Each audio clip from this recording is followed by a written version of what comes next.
Je vous donnerai un cœur nouveau et je mettrai en vous un esprit nouveau. Je mettrai mon esprit au-dedans de vous. Ézéchiel 36, 26, 27.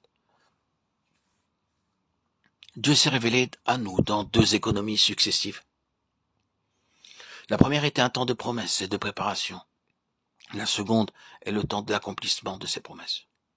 Dans l'une comme dans l'autre, c'est toujours l'Esprit de Dieu qui est à l'œuvre, se manifestant selon le caractère particulier de chacune d'elles. Sous l'ancienne alliance, l'Esprit de Dieu descendait à certains moments sur les hommes et agissait en eux du dehors au dedans, tandis que sous la nouvelle alliance, le Saint-Esprit entre en l'homme et demeure en lui, opérant du dedans au dehors. Dans le premier cas, l'Esprit est l'Esprit de Dieu Tout-Puissant, du Dieu Saint. Dans l'autre, il est l'Esprit du Père, de notre Seigneur Jésus-Christ. Il ne faudrait pourtant pas croire qu'avec l'ancienne alliance s'arrête et finit entièrement l'œuvre de préparation du Saint-Esprit. Cette double action de l'Esprit se poursuit de nos jours encore.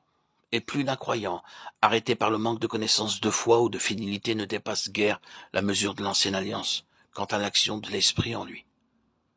Quoique la présence habituelle de l'Esprit soit promise à tout enfant de Dieu, il se peut qu'il ne s'en tienne qu'à la moitié seulement de cette promesse, qu'il ne réalise que l'Esprit nouveau, c'est-à-dire la régénération, et qu'il ne sache presque rien de l'habitation en nous de l'Esprit de Dieu. Quand l'Esprit vient convaincre de péché, de justice et de jugement, Jean 16, 8, amener à la repentance, à la foi et à la vie nouvelle, ce n'est encore là qu'une œuvre de préparation, tandis que ce qui caractérise l'économie de l'Esprit, c'est qu'il vient habiter dans le cœur même du croyant, pour lui révéler la présence du Père et du Fils. Il faut que les chrétiens comprennent bien ceci, pour pouvoir saisir toutes les grâces qui leur sont préparées en Jésus-Christ. La promesse que nous transmet Ézéchiel expose d'une manière frappante les deux grâces successives que Dieu accorde par son Saint-Esprit. Nous lisons d'abord « Je mettrai en vous un esprit nouveau », c'est-à-dire que l'esprit de l'homme sera renouvelé par l'Esprit de Dieu. Et quand ceci a eu lieu, vient aussi l'autre grâce promise « Je mettrai mon esprit au-dedans de vous ». C'est-à-dire que l'Esprit de Dieu viendra demeurer dans l'esprit renouvelé. Quand Dieu veut habiter quelque part, il faut qu'il ait une demeure. Avant de pouvoir souffler une respiration de vie dans les narines d'Adam, Dieu avait dû lui créer un corps. Le peuple d'Israël avait dû commencer par construire le tabernacle et le temple pour que Dieu pût en prendre possession. De même, pour nous, un cœur nouveau, un esprit nouveau nous sont donnés comme condition indispensable à la présence de l'Esprit de Dieu en nous. Nous remarquons la même distinction dans la prière de David. Il commence par dire « Crée en moi un cœur pur et renouvelle au-dedans de moi un esprit droit ». Après quoi il ajoute « Ne m'ôte pas l'esprit de ta sainteté » Psaume 51, 12, 13.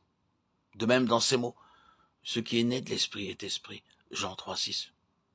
Ici nous avons l'esprit divin qui crée et l'esprit nouveau qui est créé par lui. Et encore,